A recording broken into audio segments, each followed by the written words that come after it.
Bonjour et bienvenue sur ma chaîne YouTube. Aujourd'hui, j'avais envie de vous parler de votre droit de refuser les examens faits par des étudiants ou étudiantes lors de votre admission dans un hôpital universitaire.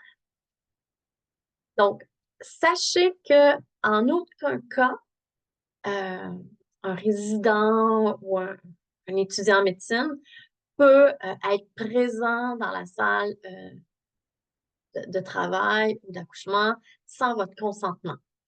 Il ne peut pas vous poser des questions, il ne peut pas juste observer, il ne peut pas faire d'intervention tant que vous ne lui donnez pas votre accord. Donc, c'est vraiment important que si vous êtes pas confortable à un moment donné, de le mentionner. Évidemment, si dès le départ, vous savez que, bon, vous n'avez pas eu le choix d'aller à cet hôpital-là pour votre suivi de grossesse, puis vous accouchez là, dû à certaines circonstances, et que c'était un hôpital universitaire, bien, marquez-le dans votre plan de naissance. Parlez-en évidemment avec votre conjoint ou votre partenaire qui va être là. Il va pouvoir vous soutenir dans votre décision. Et aussi, si vous êtes accompagné par une doula, ça va être beaucoup plus facile de faire respecter votre droit de refuser cette présence ou ces interventions faites par un étudiant. Puis vous n'avez pas besoin de vous justifier non plus lorsque vous n'êtes pas confortable. J'ai eu vraiment beaucoup de clientes qui l'ont refusé, puis le corps médical appelait le médecin de garde, parce qu'il y a toujours un médecin de garde, même si c'est un résident ou un interne euh, le, qui fait les examens, qui fait peu importe l'intervention durant votre travail et accouchement. Donc, comme que je dis, si vous ne voulez pas avoir cette présence-là et ces interventions-là faites par eux, c'est vraiment important de l'incarner.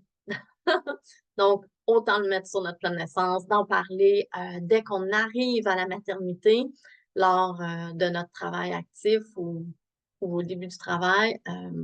Mentionnez-le au corps médical que vous ne voulez pas avoir de résident ou de stagiaire. Comme ça, ils vont savoir à quoi s'en tenir. Ça va être beaucoup plus facile par la suite. Euh, donc, si vous avez d'autres questions, vous voulez que je vous raconte comment ça s'est passé avec les clientes que j'ai accompagnées, comment ils ont pris ça, parce que ça se passe bien, là. Il n'y a pas de. C'est votre droit. C'est votre corps, c'est votre corps, votre accouchement, donc c'est vos choix. Donc, il ne faut pas être mal à l'aise à faire respecter votre droit de ne pas être examiné par un stagiaire ou par un étudiant ou par un interne si vous n'êtes pas confortable avec ça. Si vous l'êtes, ben, ils vont être super heureux de pouvoir poursuivre leur formation pour améliorer leurs compétences puis leur connaissances. Donc, si vous avez des questions, juste à m'écrire, puis ça va me faire plaisir de répondre à toutes vos questions par rapport à ce droit. Donc, ça me fait plaisir et passez une belle journée.